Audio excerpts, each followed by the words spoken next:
I talk about a guy that I met many years ago in Washington Square Park in New York City, wearing the trench coat, who had, doobies on one side and fake Rolexes on the other. And he's like, check it out, check it out. It was like, following people around. That's like the opposite of how we want to do our marketing as authors, right? Most of us are introverts, and we want to hide behind our work, and that doesn't really serve us. And so I think, to the extent that we can be just a little bit braver and put our work out there, and I hope that this guide shows people exactly how they can do that in a way that is in alignment with their energy and in alignment with their bigger goals, in a way that doesn't feel smarmy and gross, but actually make it fun. Have fun with it. Welcome to the Stark Reflections on Writing and Publishing podcast. There has never been a better time for writers.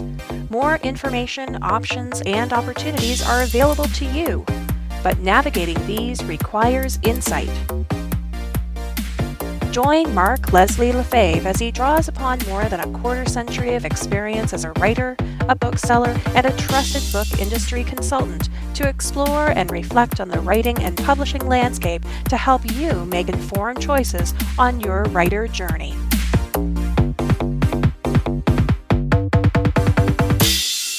Hello, Reflectives, and welcome to episode 399 of the Stark Reflections podcast. This is your host, Mark Leslie Lefebvre. In today's episode, I have an interview with Deborah Kevin, the visionary founder and chief inspiration officer at Highlander Press, who ignites changemakers to share their stories of healing and truth. Now, we talk about her writing, her press and publishing, and her new book, Shelf Life, a field guide to long-term author success. And all that's coming up later in this podcast. But first, let's hear a word from this episode's sponsor. Hey, writer! Are you spending countless hours searching for answers to your writing questions but getting nowhere? It's time you stopped endlessly searching and tuned into the Show Don't Tell Writing Podcast with me, Susie Vidori, where I'll be your personal writing coach. It's a weekly podcast show where I bring you writing techniques, best practices, motivation, inspirational stories from real live authors out there making it in the world. And you'll also get tons of actionable advice that can help you turn that book you're writing into the bestseller you know deep down that it can be. Just search for Show Don't Tell Writing with Susie Vidori where you listen to your favorite podcasts like this one, and I will see you over there. Some longtime listeners may recognize the voice in that previous ad from Susie Vidori, who was my guest in episode 142 back in July of 2020. And the title of that episode was Strategies for Launching a Book During a Pandemic with Susie Vidori.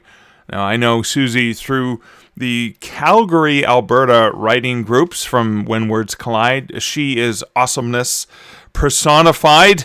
But Susie's not just a great writing coach. She is a brilliant author and a genius at marketing. So you want to go check out her podcast for sure. And a huge thank you to Susie, my sponsor for this episode.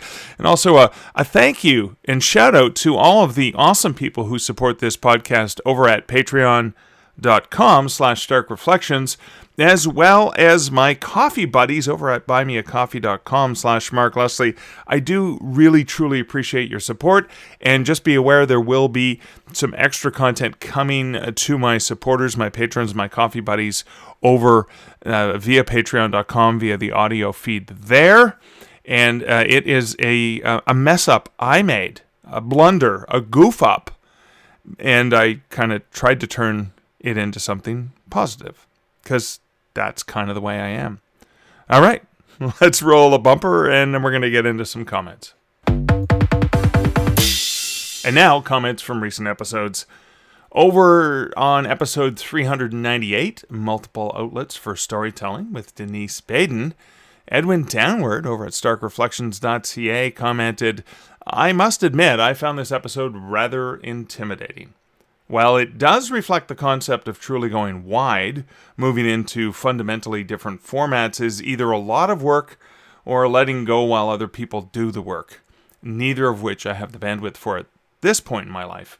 Good thing it's my call and I don't have to explore other ways of getting my IP out that I'm not comfortable with. And thank you for that, Edwin. And Edwin was talking about Denise has adapted a memoir, and has a novel version, has different versions of stage plays that she's been involved with and other people have produced as well. And that can be a scary thing, especially for an indie author. But that's the beauty of what we can do as authors, is we can decide how we can leverage our IP. And if we're comfortable controlling everything, or we want to work with other people, or even want to do those formats, it's completely up to us. That's what I love about this life as an author. So thank you for that, Edwin. Over for episode 397, In It for the Creativity and Compassion with Ron Vital, Carol Bajan says, so excited to hear that you'll be moving to Victoria. And oh my God, I forgot Carol was in Victoria. Yay, very cool. Carol continues to say, it's the best place to live in Canada, in my humble opinion. The weather is so much better than Ontario's. We've yet to have our first snowflake this winter. There's been frost on the roofs and windshields in the morning, but no snow yet. Hit me up when you're here, and we'll go enjoy some micro brews. The selection is amazing. P.S. Awesome podcast episode, as always. Thanks so much, Caro. And I'm so glad you reminded me about that. Hey, I'm going to try and send you an email. Liz and I are going to be in Victoria over the Family Day weekend. We're heading over a few days after I get back from Superstars writing seminars. Of course, we're there to see granddaughter and take a look at some places where we may want to live as well, but would be great to connect with you, and I'm so looking forward. It's been so long since we've had a drink together. So awesome, and thank you so much for the comment, and so cool to know I already have friends in Victoria, because, you know, at my age, making new friends, not as easy as it used to be as well. All right, and over for episode 396 with Rob Rice on community publishing and the creative journey, Don King says, I may comment more later, but I had an initial thought I wanted to share before it evaporated, and then in brackets wrote ADHD. I'm relating to what you said about being intimidated by interviewing the writers you look up to. It reminded me of something I saw on YouTube recently. I'm not going to try and track it down, but it was a short clip of Jennifer Lawrence being interviewed someplace like the Emmy Awards, those red carpet clips outside. In the middle of the interview, she stopped, looked over her shoulder, and said, "Oh my God, that's Brad Pitt." She fanned herself and fangirled a little. Later in the clip, she engaged in similar bouts of awe and shyness and, "I can't believe I'm this close." The videographer had added text that said, "Jennifer doesn't realize she is famous too." I have been fortunate to have several people I look up to on my own podcast, you among them. I admit to having felt intimidated when I interviewed you. I worked years ago in radio, and I learned to contain the fanboying and to function effectively despite the intimidation, as I know you do, but that sense of, oh wow, I'm getting to talk with X doesn't go away. Almost inevitably, you find the truly great people to be truly humble, regular people, often astounded by their own success. Back in the 1970s, I worked briefly as a security guard at the Grand Ole Opry's new venue, and I saw that many of the stars would change clothes and help the crew strike the set after a show, though a small minority insisted on star treatment, considering such manual labor beneath them. Thank you for your own graciousness in the work you do to support writers in living their very weird lives. Specifically, thank you for being a great host and a great guest. Well, thank you for those thoughts, Dawn. I'm glad you took the time to share them before they evaporated. I appreciate that. It is so funny. I'm so lucky I get to talk to so many amazing people on my podcast, whether they're celebrities or well-known people, or whether they're people that you've never heard of. I still find it an honor that I get to do this because I get to learn. And yeah, I'll be honest with you, I end up fanboying pretty much everyone I have on the show, although there are some people where I have to sort of bite back some of that thrill and some of that excitement. But it's so funny, when you talk about Grand Ole Opry, I'm remembering when I was a security guard in Ottawa when I was in university, a part-time job. And I'll never forget one of the first times I saw some stars on the stage who were very gracious, very wonderful. But one of the most genuine, authentic, and beautiful human beings was Willie Nelson. And it was funny because I needed to get up early the next morning, and I couldn't leave until he left the stage.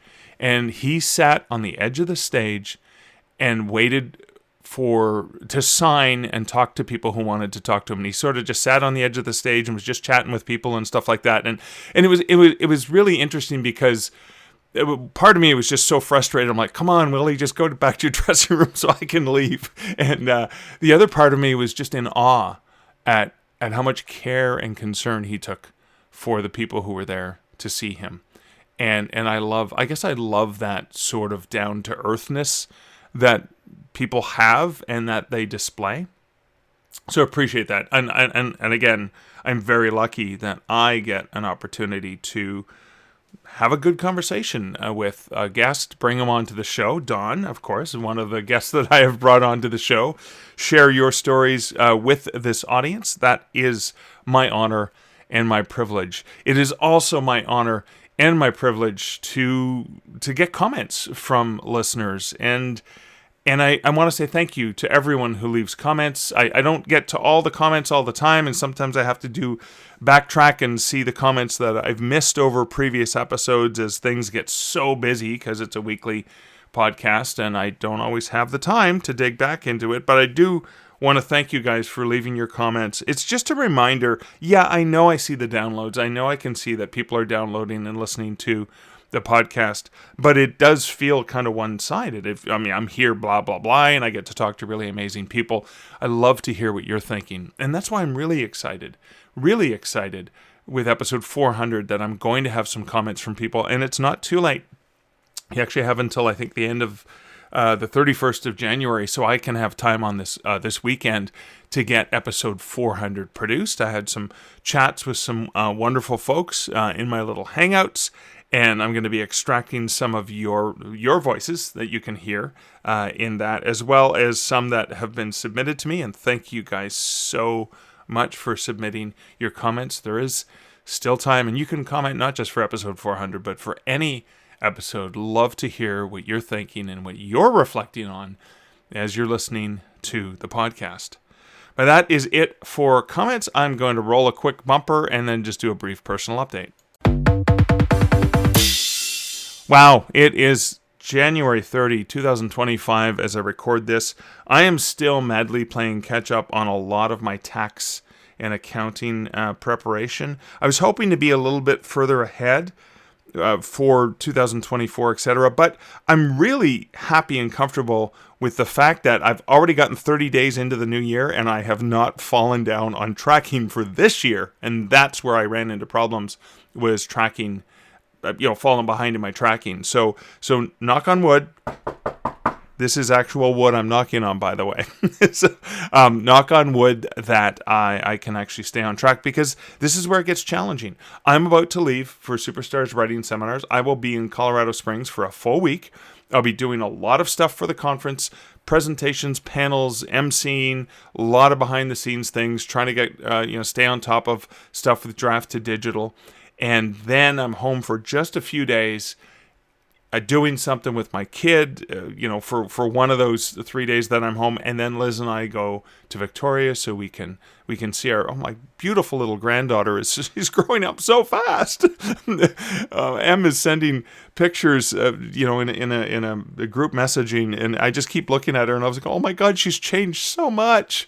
So I'm so looking forward to seeing her again. So that's going to be so much fun, and it's going to be a really quick trip. But again, I'm going to get back, and it's going to be halfway through February, and I better darn well sit down and enter all those receipts of the expenses that I've had when I was in Colorado, etc.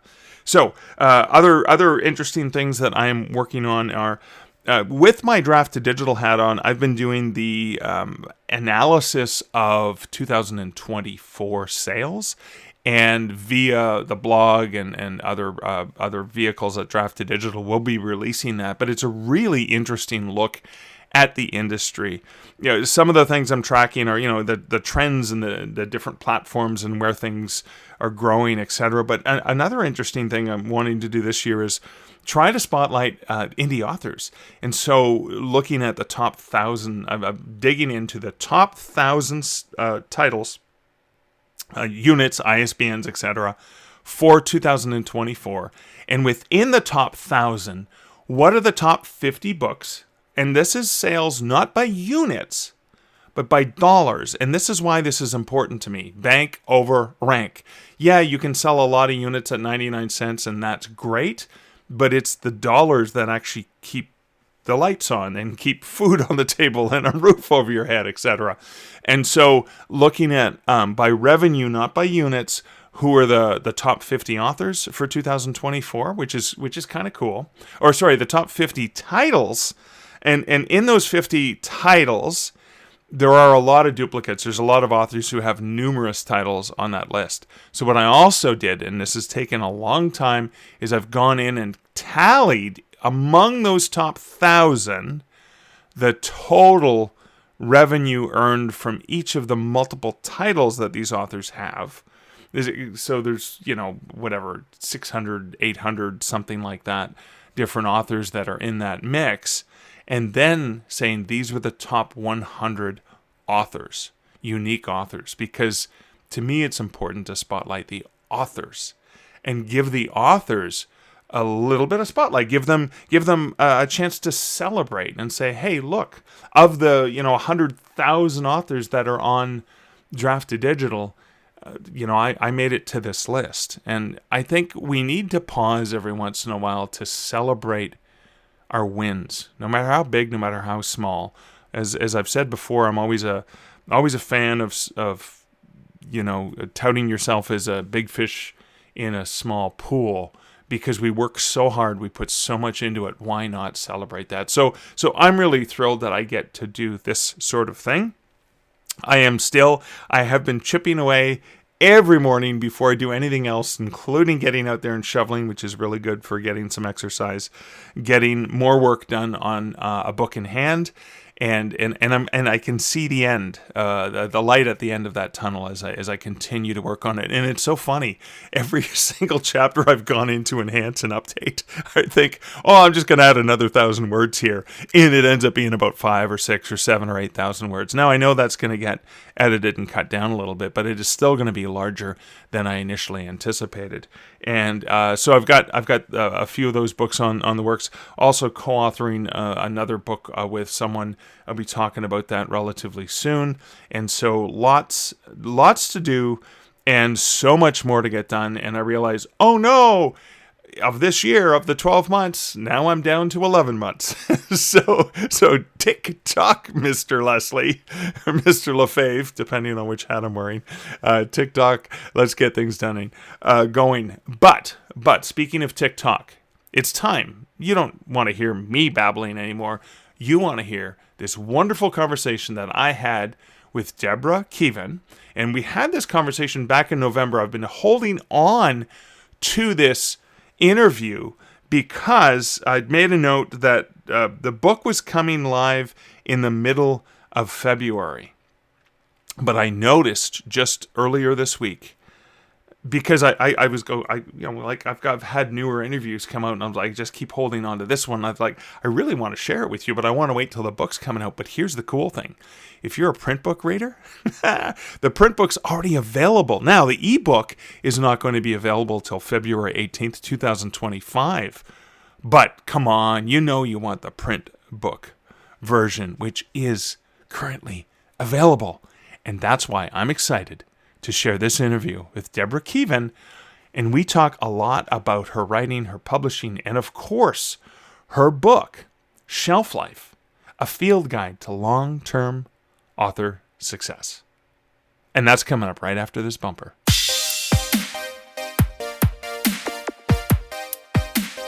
Hi, Deborah. Welcome to the Stark Reflections podcast. Mark, I'm so excited to be here. I can't wait to chat with you. Well, I'm looking forward to digging into some of the stuff we're going to be talking about. But before we begin, just for my listeners, a bit of a background on who is Deborah Kevin? Oh, the $64 million question. She is so many things. I'm, of course, a wife, a mom, an author. I'm a publisher. I'm a traveler of this amazing world, and I am probably one of the most curious people that you'll ever meet. And one last thing is you and I have something in common is we adore Halloween. Yes, of course. Yes. I love how you describe yourself as one of the most curious people ever. I mean, that goes hand in hand with your creative life, right? Yeah, it really does. I'm always like kind of like, well, what's behind what's so obvious, or how did that happen in the world, or I love history as well, and so that's very often a launch point for my creative life is be in a place to be like, oh, that would make a really interesting story. Of course, that just comes naturally with the territory. Now, in addition to storytelling, you talk about traveling the globe. You talk about historic, like the historic trails of Camino de Yes, Santiago. Sorry if I don't abbreviate it to just Camino. I mean, the Camino de Santiago. is that Yeah. the same sort of? I mean, your passion for history and also your curiosity. It's interesting. I didn't really know about the Camino de Santiago until about 2013, and there was a movie that came out. And I think for many people in the United States, that was sort of the first idea that this ancient pilgrimage existed. And when I Yeah. saw the movie, I was just, it ignited me in a way that I couldn't identify, but it just stayed with me. And I don't believe in coincidences, but I sat down next to a woman in 2016 at a business conference. And I said, what do you do? She had the most beautiful accent. She said, I take women walking on the Camino. Whoa. And I signed up that day for the Camino experience. I walked part of the Camino in France in 2017. Right. And then she and I I took a month off and went and walked some of it in 2018. And just last year, I finished the last leg into Santiago. So, Wow. um, So how many kilometers is that entire trail? Or uh, it's 500 miles. So I think something like, so I have a picture of me in Roncesvalles at, I think it was 740 kilometers, but that was wow. after one day of walking. Yeah. Wow. Wow, that's amazing. I So love that you broke it into chunks because it's kind of like obviously dedicating so much time with all of the responsibilities on your plate could be difficult, but you broke it up in chunks and said, okay, let's just do it yeah. that way. Yeah. And one of the things that I'm really grateful for having done that is that very often people are just on the path to walk from place to place to, it's very repetitive. You're kind of in your head. It's a very reflective experience. But there Yeah. are so many amazing historical sites all along the way. I mean, I spent several days in Pamplona, and there was a dance festival happening outside the hotel that Ernest Hemingway used to frequent, and where he wrote "Where the Sun Also Rises." And Oh, wow. so there were all these really cool things, all these ancient monasteries and cathedrals and small little hamlets and places that I otherwise would have never seen. Yeah. Oh, I love that. I love Yeah, that as it well. was amazing. So where did you've always had sort of this thirst, I think, but when did you actually start taking your creativity and putting it into writing and all of that? Yeah, I started probably my first. I've always I my creativity, and it started from the very beginning. So back, you and I are a similar age, and back in the day, at least in the United States, you had to be able to sign your name in cursive before you could get a library card. Yes.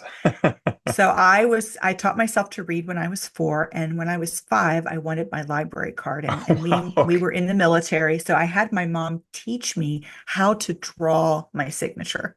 Oh, wow. Okay. So learned how to draw. I didn't know how to write cursive, but I could sign my name in a way Right. that I got my first library card. And I was immersed in stories. We would go every Saturday to the library, and I would come back with stacks of books. And the librarians are like, is she going to read all of those? And my mom's like, she reads them probably 2 or 3 times during like, she'll just plow through them. Hmm. And I wrote my first, I will call it a novelette, when I was about 11. Yeah. And that the genesis of that story actually became my very first novel. Oh, I wow. carried it with me until I What, was what, in what's it? yeah, Really? Oh, like yeah. you still have it? I don't have the original, but I remember the story and the characters, obviously my writing has changed and evolved since I was 11, Yeah. but the story evolved but the genesis of it was certainly in that first book that I wrote at 11. Oh wow, Yeah. that it's amazing that it stuck with you so long that it ended up evolving and growing as you grew and evolved as a writer Yeah. too. Yeah, it's true. That was a sticker. That's the one I used when to get into Stanford, actually, to Oh do their really? 2-year writing program. And why I chose that one over others was that you had to have a completed novel at the end, and you worked one-on-one with another published novelist Oh on wow. the very last piece. So I'm still editing that. I have one major revision to go, um, but I do love that story. So you have a passion for learning, you have a passion for story, you have a passion for exploring Yeah. as well. It's interesting, obviously well suited juxtaposition of traits. For sure. Because I think I learned something, and you're like this too, I'm sure with every project, I learned something new, whether it's about some part of the world or people that I didn't know about, or even just a way to approach the publishing industry, because that's Right. always evolving. And so Yeah. as I grow and evolve, how can I bring more of those kinds of things to our authors? And, Yeah. and I think that that's part of the fun of it, honestly. Yeah, yeah. Now, I didn't prepare you for this particular question. We hadn't discussed it, but I'm looking behind you at the big calendar that you have behind you. So that suggests to me, I mean, it looks like you have sticky notes there. It looks like you have, is this, I mean, that's more than a month. There's a lot going on. Is that the whole year that you have It's the behind you? whole year. And that's what I got this calendar this year. I have it all ready for next year. And what I love about it is the blue are weekends, and then it goes Ah, horizontally the whole month, every month. And then okay. and then it's the perfect size for mini post-its. So on my calendar are classes that I'm teaching. Right. If I'm presenting somewhere, that's on the calendar, and the orange stickies are all of our book launches. So Oh, wait. So these are all of your press's book yeah, launches as well. yeah, Okay, these are all that's the book whoa, launches for wait a this second. year. You've And got then some months with multiple book launches. we had two last week. Wow. Okay. Yeah, we Yeah, did I'm looking 17, if I yeah. 17 this year. Yeah, 17. All right, so yeah, let's dig into your press. So you have launched a press. It's called Highlander Press.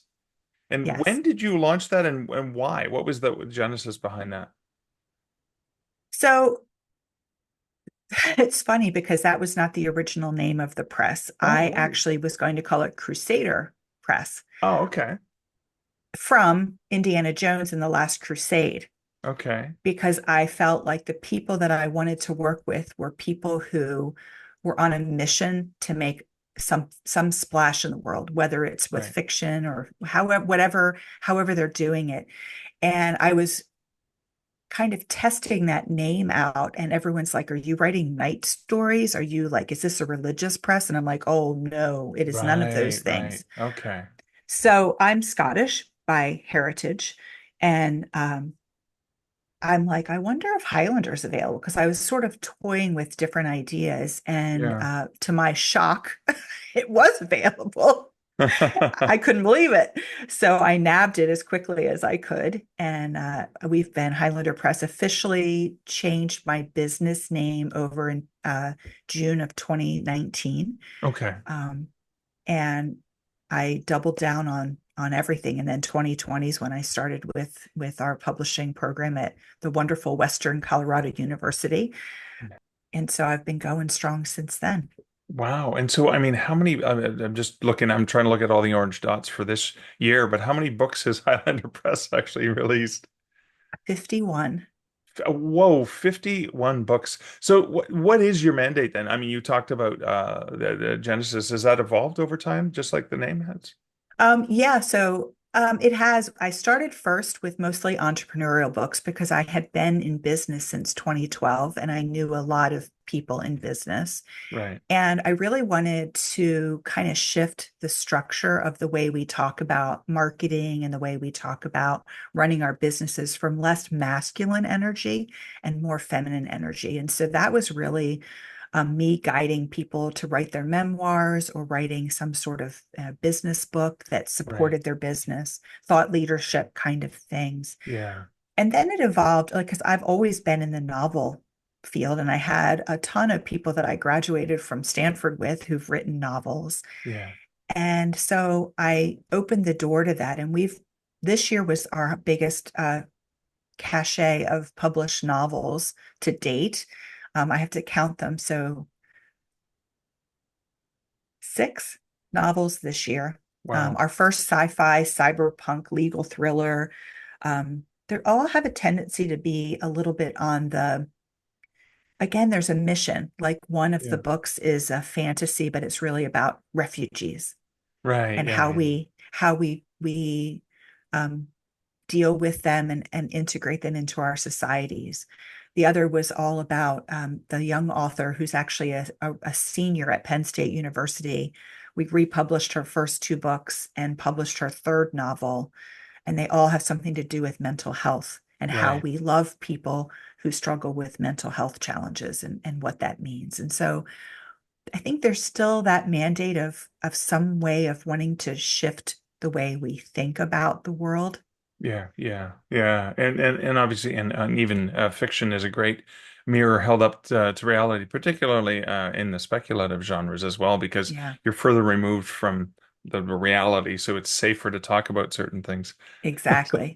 Like I Uh, know all my fiction that I write always has a person on this autism spectrum. And I right. write about all different kinds of different people, but they're all on that Yeah. spectrum because I think I'm very passionate about highlighting how unique and special and fabulous people who are on the autism spectrum are. And I want Right. them to be able to see themselves reflecting in these amazing people.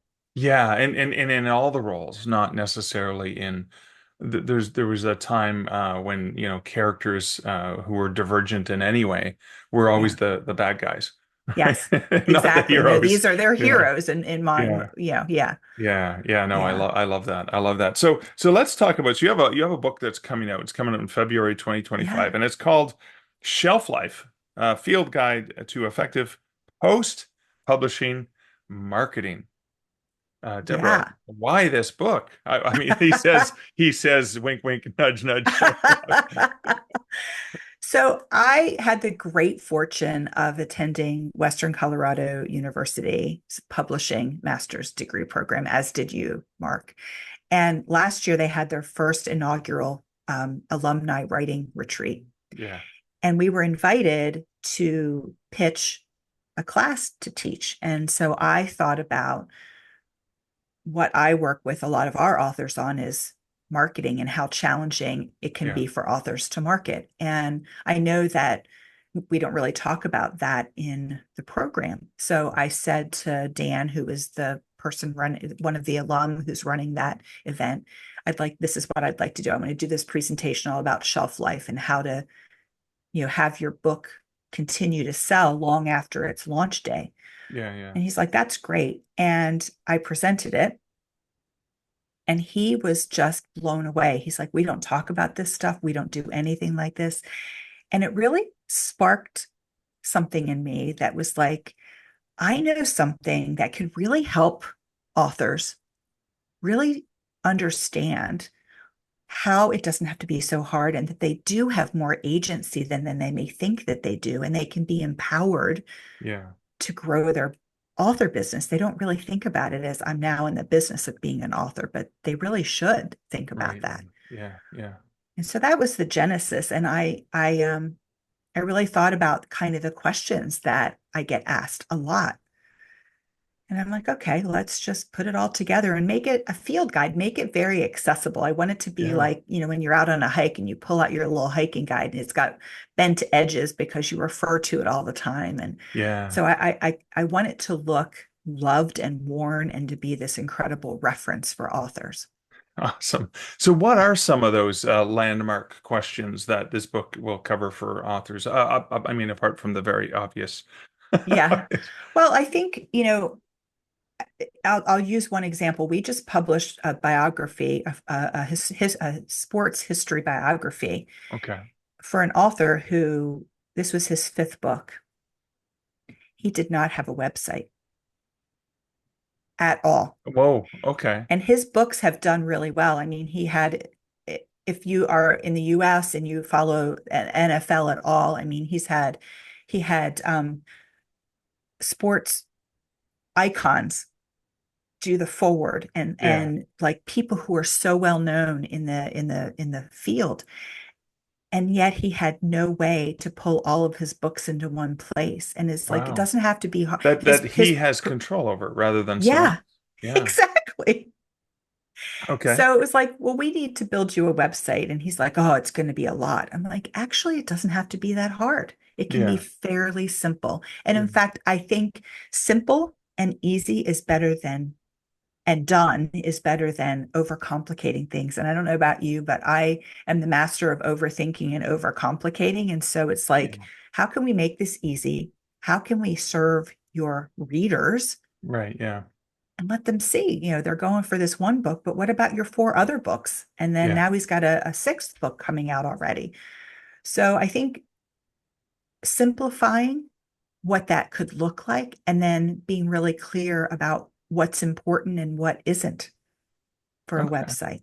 Yeah. All right. What are some of the ways then that authors can simplify or can figure out what is important and what isn't? Because authors will go to a conference or read some things or attend something virtually and just get hit with a fire hose of thou must do this and this and this and this and this. How do I decide? Yeah, that's such a great question because that fire hose approach is a real deal. Here's what I say is let's get grounded in what your goal is first. What is your goal for this book? What is your goal for your writing career? And what is the first best next step that will get you one step closer to that goal? And so for each person, it could be something different. Some Right. people are like, I want this book to get me on the TED Talk speaking stage. Okay, well then we want to structure your book and market it in such a way that that can become a probability and a Yeah. reality as opposed to, if it's somebody who's writing speculative fiction and they want to have a career in speculative fiction, how do we grow your readership and make sure you get people on your email list? Because that's the only thing that you really own besides your IP. Yeah. Okay. All right. So you talked about an author website. You talk about a Mhm. mailing list. Two critical tools that are Yes. are significant in terms of an author's ability to market. What Yeah. are what are some of those other ones that you think are not necessarily non-negotiable, but ones that are going to be a very powerful element for an author to leverage? Yeah, so I think so there are a couple of simple things. You could create what's called an electronic press kit, which is basically a cover picture of your book, a way to get in touch with you, a summary of your book, how your book could be ordered, other media appearances that you've had. And then I always like to include FAQs so that if this is sent out for a media opportunity, you have basic background information so that the interviews that you have can go deeper as opposed to be very surfacey and asking the same questions. Yeah, And some yeah. of those questions are about why did you write this book right now? Why is it relevant? What do you hope readers will take away? And then my last question is always more fun. Like, what are three things that most people don't know about you? Right, right. Yeah, which really dig into the author's persona and their own author brand, right? Exactly, exactly. So I think that's one thing. And then an offshoot of that is a library one sheet where you can create a one sheet to go to local bookstores. And I'm a big fan of supporting our local independent bookstores and or your local library so that they know how they can get your books because they love supporting local Yeah. authors. Yeah, yeah, of course. I love that. And it's interesting. So in the subtitle, you call it effective post-publishing marketing. Yeah. But do you also happen to include any pre-publishing marketing do you have you snuck that in there, or is that just I've got to think about that. Did I do that? I probably did because I think in the first chapter I really talk about if you didn't do this when you launched your book, okay? it's not too late to do it now. And Right, so I right, probably included some of those things. Things I didn't include. Well, I included reviews, yeah, post launch reviews, but of right, course, pre-launch reviews are really important as well. And yeah, yeah, so how to ask people for reviews and how to get not just good reviews but honest reviews. I think right, that's a yeah. really key difference. Okay, so and you did this yourself, so it's kind of like this is something that you've done yourself. So Yeah, we're talking in the middle of November, 2024. The book is coming out in February of yeah, 2025, but you have already secured that those kinds of things, those pre-launch yeah, reviews. How do you, what do you advise authors? Because a lot of authors are introverts and they think, "Oh my God, how do I dare ask?" yeah, And obviously you planned well ahead. yeah. Calendar behind you suggests you do plan. Yeah, I do. What's I some advice you have for authors who I don't know how to do this. Yeah, I think again, it goes back to that goal. And so we do this with every single book we publish, we send it out. And I always ask the authors for themselves, like, who would you want to get this in front of? Right. And I encourage them to think big. We had one of our authors is like, I really want either Glennon Doyle or Brene Brown to write the forward to my book. And I'm like, the answer is always going to be no if you don't ask. I said it's highly unlikely Yeah. that they will, but you can ask. Right. And so they asked. We did not hear back from Glennon Doyle, but to be fair, she was in the middle of a move cross country. But Brene Brown wrote a very lovely decline email, or someone on her team did. Yeah. So Yeah. that to me is a win. So I think make a list of people and then, use your community. So we have a really, 51 books. We have quite a large author community. And so I know what other people like to read because we've nurtured that community. And I'll be like, hey, I've got this author's book coming out. Would you want to read it? And I'll be honest, like when I did the shelf life book, I went beyond my community. I didn't ask anybody in my community, and it was nerve wracking waiting for those blurbs to come back. Like, what if I mistakenly thought this was an important topic? And so I felt exactly what every author was feeling, and Right. and waiting for the forward to come back and all of that. Um, so I think just be brave and make a list. There's some, I wouldn't ask your mom or your grandmom or your Yeah. next door neighbor unless they're in the field, but don't be afraid to kind of look at your favorite books and reach out to people. I mean, I reached out to you, Mark. And maybe it took a few times before I got onto it because I am not organized in the slightest in any way, Well, it shape, or came, form. you were doing a bit of traveling and a bit of at conferences. So yeah, I'm just incredibly grateful that you had time at all. And I, of course, honored to be asked as well. And that's the other thing too is it is an honor, even if Brene Brown or her people, Brene's a little bit too busy or whatever. It's always an honor to be thought of and to be Yeah. asked too. So it is a compliment in and of itself Yeah. when you reach out to someone like that. Well, I'll share another story if I might. We did a book called Juris Ex Machina, which is a cyberpunk um, AI-based legal thriller that takes that one of my Stanford classmates wrote. And during the comparable book research that I do to help, for pricing and category and keyword Yeah. placement and all that, metadata stuff at the back end, I came across another legal thriller, and I wrote an email to the guy and I'm like, would you be willing to blurb? He's like, how did you even find me? I write under a nom de plume. Yeah. I said, well, it came up in this search and I just Googled you and found you. And he was so honored. Like, he follows me, he follows the author, he always comments. It meant so much to him Yeah. that we found him. And it was like, it was just an easy thing to do. Awesome. I love that. So as we get closer to the end, So authors who look at it, they say, okay, shelf life, okay, field guide to effective post-publishing. And then they see the word marketing and they completely zone out because that's a scary word and it's a big thing and it's all-encompassing and it's terrifying. How do you ease authors into into the idea that marketing is not a dirty word? Yeah, I have a whole chapter all about marketing energy and specifically masculine and feminine energy. And so we all are probably familiar with the used car salesman trope. And I think I talk about a guy that I met many years ago in Washington Square Park in New York City, wearing the trench coat, who had, doobies on one side and fake Rolexes on the other. And he's like, check it out, check it out. It was like, following people around. That's like the opposite of how we want to do our marketing as authors, right?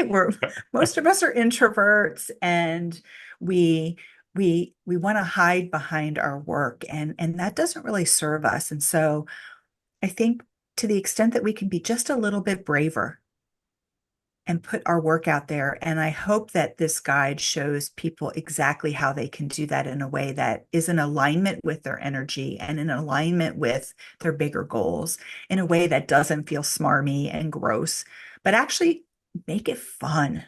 Have fun with it. I think about you, Mark, and you're always putting Dr. Bones out there, and it's part of your persona as an author and as a publisher.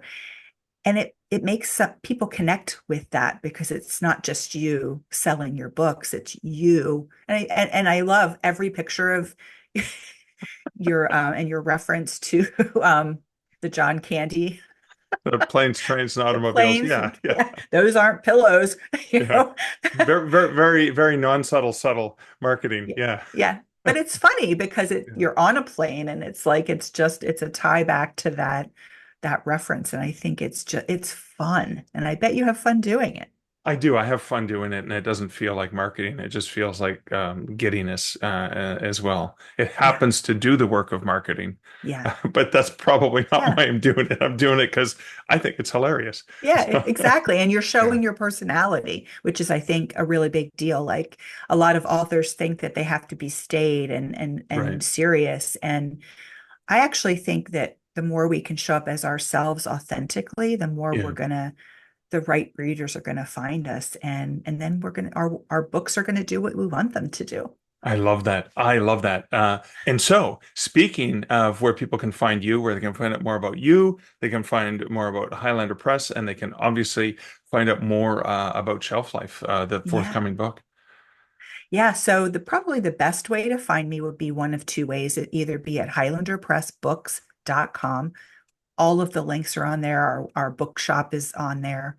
And also LinkedIn. I'm on LinkedIn both as me, Deborah Kevin, and also Highlander Press. I'm there. And those are probably the most direct ways to connect with me. Awesome. And there will be those links over at starkreflections.ca. Deborah, thanks so much for hanging out with me today. Thank you so much, Mark. I've loved our conversation.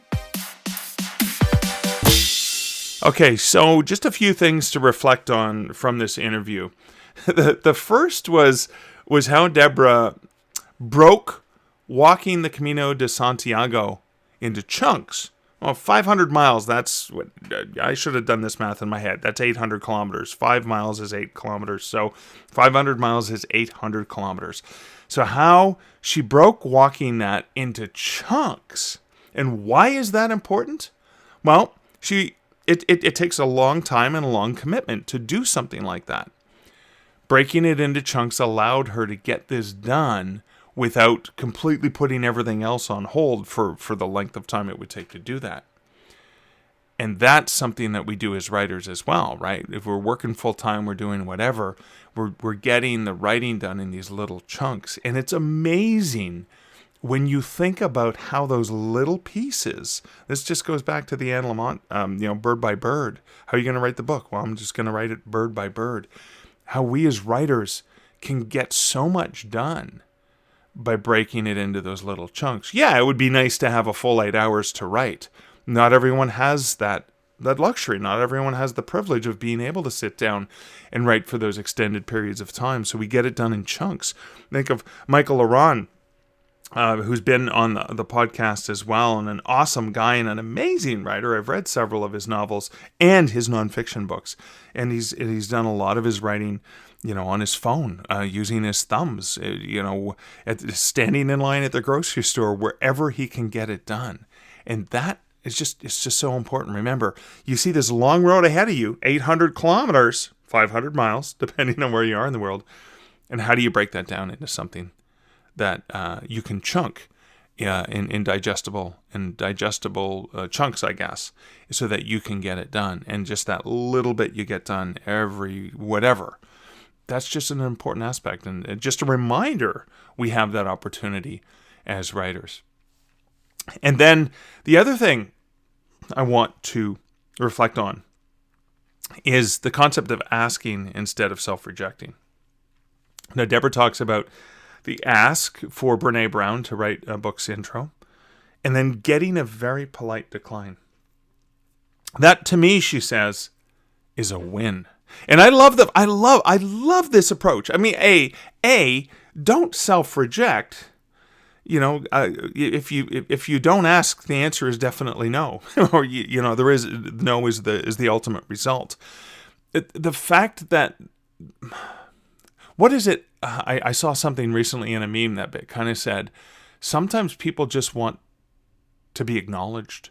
They just want to be seen. They just want to be heard. They just want people to acknowledge them.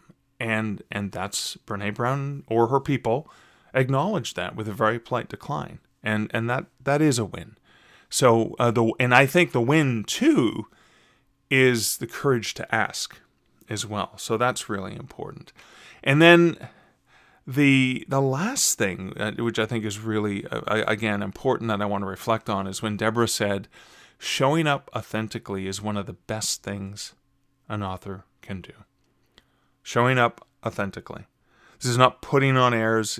Although, sometimes you show up authentically. Yes, my stomach hurts or whatever, and or whatever this is bothering me, I'm going to show up authentically and do what I have to do, for recording the podcast or talking on stage or whatever it is that I'm doing or getting the writing done. But just showing up authentically and leaning into who you are as a person, as opposed to pretending to be something that you're not. Because pretending to be something that you're not can be so darn exhausting. And also, it's like, I have to remember not the lie, but I have to remember that that persona or whatever. Now, again, I do wear personas in public. I wear the Mark Leslie horror author persona. I wear the Mark Leslie Lefebvre business of writing and publishing persona. But those personas are very much authentic pieces of me. They're just different pieces of me. There's the me that loves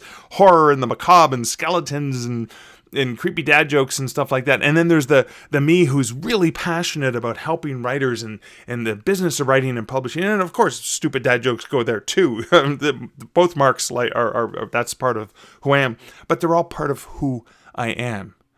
And that can be something that seems so simple, but it's worth considering when you're looking at your author brand, when you're looking at what it is that you can offer the world. And of course, I'm thinking a lot about author brand because one of the books that I'm in the throes of finishing, once I get the prime work done from a book in hand, is my book, Writer's Guide to Branding for Success, again, which is also behind, but I'm thinking a lot about that. And it's so funny, as I'm writing my book for book in hand, I'm talking about some author branding stuff, and I'm like, no, I don't need to get too deep into it because that's something I want to explore in more detail over in this other book. Yes, they're complementary and they cross over, and there will be crossovers, but it's kind of interesting how, as I'm positioning the various projects, it's leading to me, as I reflect, and I think, oh yeah, that's the thing. That's a thing I need to incorporate into that book as well. So that is it for this rambling reflection. I hope you enjoyed the interview with Deborah. I hope you get a chance to check out her book. It is truly amazing. And again, like I said, it's available in paperback now. And in the middle of February, it will be available in ebook. You can pre-order it or you can get your hands on the paperback. Hey, even ask for the book via your local library as well. That would be an exciting thing to have. Anyways, leave comments for your reflections on what you were thinking about when you were listening to this interview with Deborah, and you can leave those over at starkreflections.ca or the usual spots where people leave comments. Other than that, I am going to say goodbye, and I'm getting all warmed up and pumped up and excited for next week, which will be episode 400. So exciting to get to 400 episodes. A huge thank you to you, dear listener, because if it wasn't for you, I would... Okay, I'll be honest with you. Yes, thank you for being there. I love it. I would probably still do this podcast because I get a lot out of just going through the process of talking to these wonderful people and getting to reflect on that. And I'm so glad that you're there and you're reflecting along with me.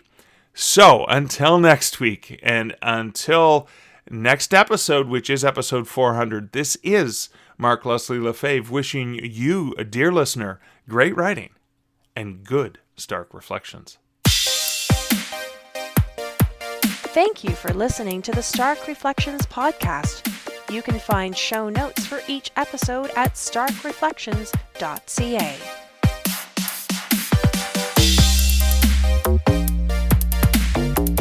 The music for this podcast, Laser Groove, was composed and produced by Kevin MacLeod. Check out more of Kevin's great music at incomptech.com.